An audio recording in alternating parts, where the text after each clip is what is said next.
આપણે આ વિડીયોમાં ધોરણ 6 ગણિત એનસીઈઆરટી સિલેબસ પ્રકરણ 8 દશાંશ સંખ્યાઓ સ્વાધ્યાય 8.2 પ્રશ્ન નંબર 3 એનું સોલ્યુશન કરીશું. દરેકની મારી યુટ્યુબ ચેનલ લિટલ હોપમાં સ્વાગત કરું છું. તો ચાલો હવે આપણે આનું કેલ્ક્યુલેશન શરૂ કરીએ. તો આમાં કેવું છે કે જે તમને દશાંશ આપ્યું હોય એની સ્થાન કિંમતને કોષ્ટકમાં આપણે બનાવવાનું છે. સ્થાન કિંમતનો કોષ્ટક બનાવી એમાં આપણે લખવાનું થશે. તો ચાલો આપણે એ કાર્ય કરીએ. વિદ્યાર્થી મિત્રો, જે નીચે દશાંશની સ્થાન કિંમતને કોષ્ટક બનાવીને આપણે લખવાનું છે. તો આપણે જે પહેલાં કોષ્ટક બનાવતા હતા એવું જ કોષ્ટક બનાવવાનું છે. તો પહેલાં આપણે આ સમજી લઈએ. આને એકચ્યુઅલી વંચાય કેવી રીતે. તો 0.29 આને વાંચી શકાય. જનરલી આપણે આવી રીતે વાંચતા હોઈએ છીએ. તો આ જોઈએ તો આને આપણે શતાંશ કહેવાય. શું કહેવાય? આને આપણે શતાંશમાં લખીશું. બરાબર. પછી આ છે એ શું છે? દશાંશ છે. બરાબર. પછી આ જે છે એને આપણે એકમ કહીશું. બરાબર, એકમ કહીશું. ઓકે. તો હવે આપણે લખવાનું થશે. કઈ રીતે લખશું? તો એને આપણે આ રીતે લખશું. બરાબર. જો દરેક જણ વ્યવસ્થિત રીતે જોશે એટલે ખ્યાલ પડી જશે. તમારો જે કોન્સેપ્ટ છે એકદમ કરેક્ટ કરવા માટે કરું છું. બરાબર. તો ઇઝ ઇક્વલ ટુ 0 ગુણ્યા 1. એકમમાં કંઈ હતું નહીં, વત્તા આપણે તો કે હવે આપણે 2 આવે છે તો આપણે 2નું લખવાનું. તો 2 શું છે? તો કે દશાંશના સ્થાનમાં છે તો 1/10. દશાંશ એટલે 1/10 કેવા છે? વત્તા આપણે કરવાનું. હવે 9 આવે છે. બરાબર. તો 9 કેવી રીતે લખશું? તો કે 9 પછી હવે આપણે જેમ જેમ આપણે જમણી બાજુ જઈએ એમ 1/10 એટલે જે એકડાનું શૂન્ય છે, એકડા ઉપર જે શૂન્ય આવશે એ વધતું જશે. એટલે હવે શું થશે? 1/100 એટલે એને આપણે શતાંશ કહીએ છીએ. તો હવે કોષ્ટકમાં લખવાનું થશે. તો હવે આપણે આને કઈ રીતે કોષ્ટકમાં લખવાનું?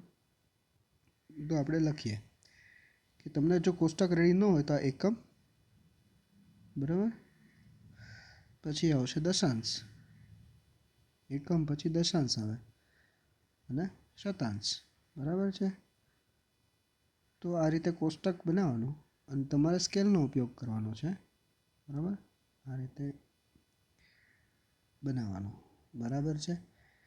તો લખવાનું હવે કોને કોને લખીશું? તો કે એકમમાં 0. બરાબર. પછી દશાંશમાં આપણે 2 લખીશું. અહીંયા 2 આપ્યું છે તો દશાંશમાં આપણે 2 લખશું. બરાબર. શતાંશમાં આપણે 9 લખીશું. બરાબર છે. તો આ રીતે તમારે કોષ્ટક બનાવવું પડશે. બરાબર છે. હવે આપણે બી વિભાગને સોલ્વ કરીએ. બી વિભાગમાં કેવું છે? આ રીતનું આપ્યું છે. બરાબર. તો એને આપણે હવે હું ડિટેલમાં કંઈ કરતો નથી, આપણે ડાયરેક્ટ લખી શકીએ છીએ. હવે તમે લોકો હોશિયાર થઈ ગયા છો. તો 2 શું છે? એકમ છે તો 2 ગુણ્યા 1 લખીશું. પછી વત્તા આવશે. હવે 0.0 છે તો દશાંશમાં કંઈ છે નહીં એટલે 0 ગુણ્યા 1/10. એટલે આ જે સ્થાન આવે છે એ કેવું છે? દશાંશનું સ્થાન છે. આ કયું છે? તો કે શતાંશનું સ્થાન છે. તો +8 લખવાના. બરાબર છે. અને ગુણાકારમાં આપણે શતાંશ એટલે 1/100 લખી શકાય. તો કે હા સર, આવું લખી શકાય. બસ. તો હવે આપણે કોષ્ટક બનાવવાનું. તો કોષ્ટકમાં શું લખશું? એકમ, આ રીતે એકમ, પછી દશાંશ, ભૂલથી દશક ના લખી નાખ્યું તો દશાંશ લખવાનું, પછી આપણે શતાંશ આવશે. બરાબર છે. તો આટલું લખીએ એટલે આપણે આવી રીતે કોષ્ટક બનાવી શકીએ એવું તમારે કહેવાનું છે કે અમે આવી રીતે કોષ્ટક બનાવી શકીએ છીએ. સ્કેલ તમારે યુઝ કરવી પડે. તો સ્કેલનો યુઝ ત્યાં બધી જગ્યાએ કરવાનો, સરસ લાગે એટલા માટે. હવે તમે લોકો જુઓ કે એકમમાં આપણને 2 આપ્યું છે તો એકમમાં આપણે શું લખશું? 2 લખીશું. દશાંશમાં 0 છે તો આપણે 0 એમાં લખીશું. અને શતાંશમાં શું આપ્યું છે? 8 આપ્યું છે તો આ જે ગુણાયેલું છે એને આપણે 8 લખીશું. બાકી સહસ્ત્રાંશ કે એ બધું હોય તો એમાં આપણે શું લખવાનું? શૂન્ય લખવાનું, બરાબર. એવી જ રીતે અહીંયા દશક હોય તો દશકમાં પણ આપણે શૂન્ય લખવાનું. જે ન આપ્યું હોય ત્યાં શૂન્ય મૂકી દેવાનું, બરાબર છે. હવે આપણે આગળ જઈએ. આપણી બીજું થયું 19.60 છે, બરાબર. તો આ આપણું એકમ, બરાબર. આ આપણું શું છે? એકમ છે. પછી આ છે દશક, બરાબર. તો દશકમાં આ આવશે. પછી આ દશાંશ, ઓકે, દશાંશ. ને પછી આ છે એ શતાંશ આવશે. શું આવશે? શતાંશ. આ રીતે આવશે. તો આ રીતે પહેલાં નક્કી કરી લેવાનું રફ પેજમાં. પછી જે કેલ્ક્યુલેશન હોય એ આપણે એ રીતનું કરતા હોઈએ છીએ. તો ચાલો, હવે એટલામાં તો ખબર પડી ગઈ. હવે આપણે કોષ્ટક બનાવતા આવડી જાય તો ઇઝ ઇક્વલ ટુ દશક હોય એટલે આપણે શું કરવાનું કે 1 ગુણ્યા 10 એટલે 10 થઈ જાય. હવે એકમમાં જોઈએ તો કે 9 છે તો 9 ગુણ્યા 1 કરવાનું, બરાબર. પછી આપણે જમણી બાજુ જોઈએ તો આ શું છે? દશાંશ છે. તો 6 ગુણ્યા આપણે 1/10 લખવાનો, બરાબર છે. વત્તા આ શૂન્ય છે તો એને શતાંશ કહેવાય. તો 0 ગુણ્યા 1/100 લખવાનો, બરાબર. અહીંયા પ્રોબ્લેમ થશે તો પણ માર્ક આપણે કપાશે, બરાબર. લખવામાં ખાસ ધ્યાન રાખવાનું. હવે આપણે સીધું કોષ્ટક લખી નાખીએ કે આમાં કેવું છે તો કે દશક આવે છે. તો કે દશક પછી શું આવે છે? એકમ આવે છે. તો એકમ પછી આ શું આવે છે? તો કે દશાંશ આવે છે. આ બધા સ્થાન તમારે યાદ રાખવા પડશે. પછી શતાંશ આવે છે. સહસ્ત્રાંશમાં પણ એ રીતનું થશે. તો તમારે સ્કેલનો યુઝ કરવો પડશે. દરેકે સ્કેલનો યુઝ કરવાનો. મારી પાસે સ્કેલ નથી એટલે હું યુઝ કરતો નથી. બધી કિંમતો તમારે 1 છે તો કે 10ની આટલું જોઈએ તો કે 10ની જગ્યાએ 1 મૂકવાનું. પછી 9 છે, 9 ગુણ્યા 1 છે તો એકમમાં 9 લખવાના, બરાબર. પછી શતાંશમાં 6 છે તો અહીંયા 6 લખવાના, બરાબર. સોરી, દશાંશમાં 6 છે એટલે 6 લખવાના. શતાંશમાં 0 છે તો અહીંયા 0 લખવાનું. તો આપણી આવી રીતની સંખ્યા બનતી હોય 19.7, 19.60 શતાંશ. આ રીતે એને વંચાય 19.60 શતાંશ. હવે આપણે ડી વિભાગને સોલ્વ કરીએ. તો ડી વિભાગમાં કેવું આપ્યું છે તો એમાં આપણને અહીંયા જોઈએ તો શતાંશ છે. શું છે? આ શતાંશ કહેવાય, બરાબર. એકમ પોઈન્ટ પછી જ્યારે 2 આંકડા હોય તો શતાંશ, પોઈન્ટ પછી 3 હોય તો સહસ્ત્રાંશ કહેવાય, બરાબર. આ શું છે? દશાંશ છે. શું છે? આ દશાંશ છે, ઓકે. આને શું કહેવાય છે? અને આપણે એકમ કહીએ છીએ તો એકમ લખવાનો. આ તમને અહીંયા જ શીખવાડી દઉં છું. આ એકમ છે. પછી આ શું છે? દશક છે, દશક, ઓકે. ને આ છે એ 100 છે. તો હવે આપણે એનું સાદુરૂપ આપીએ તો 1 ગુણ્યા 100, બરાબર. 1 ગુણ્યા 100 વત્તા 4 ગુણ્યા 10, દશક છે એટલે 4 ગુણ્યા 10 વત્તા 8 ગુણ્યા 1 વત્તા, બરાબર, 3 ગુણ્યા 1/10. મારે જગ્યા નથી એટલે નીચે લખું છું. વત્તા તમારી જગ્યા હશે એટલે 2 ગુણ્યા 1/100. આ રીતે લખવાનું. હવે આપણે કોષ્ટક બનાવી દઈએ, બરાબર છે. કોષ્ટક બહુ ઇઝી થઈ ગયું. તમારે 100 લખવાનું.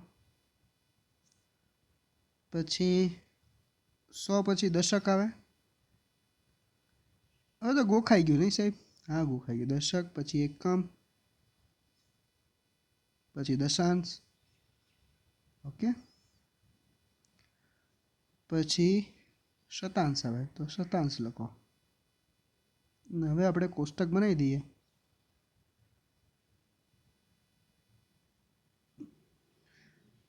આ રીતે ઊભી લીટી કરવાની, બરાબર છે.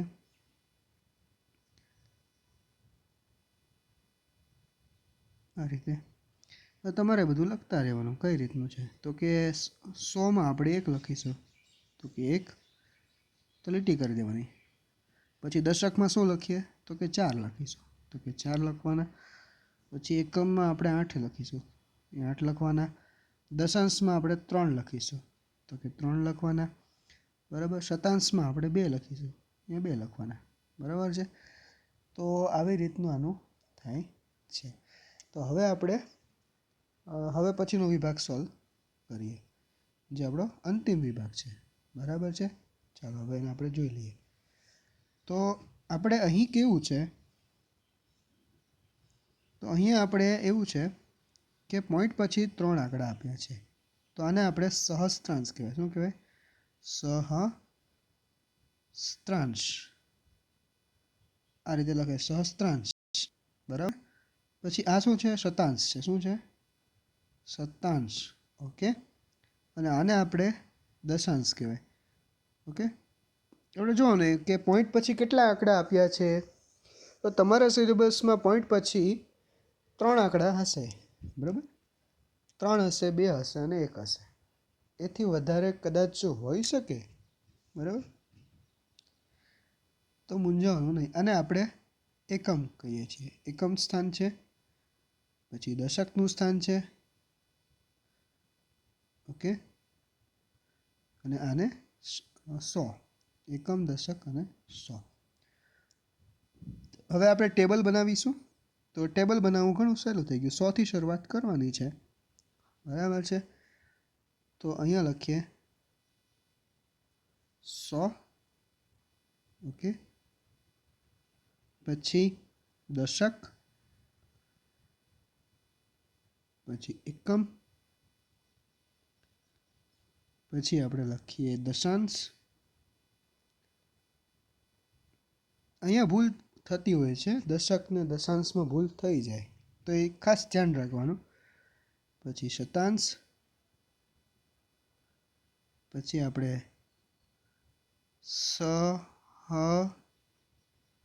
સહસ્ત્રાંશ. આ રીતે છે. ઓકે. હવે આપણે લીટીઓ કરીએ, મોટી મોટી ઊભી લીટી કરીશું. પછી આંખ બંધ કરી અને મૂકી દેવાનું. બરાબર. મારે આડી થતી હશે કારણ કે ઉતાવળ છે અત્યારે થોડી. હવે રકમ કેવી છે આપણી?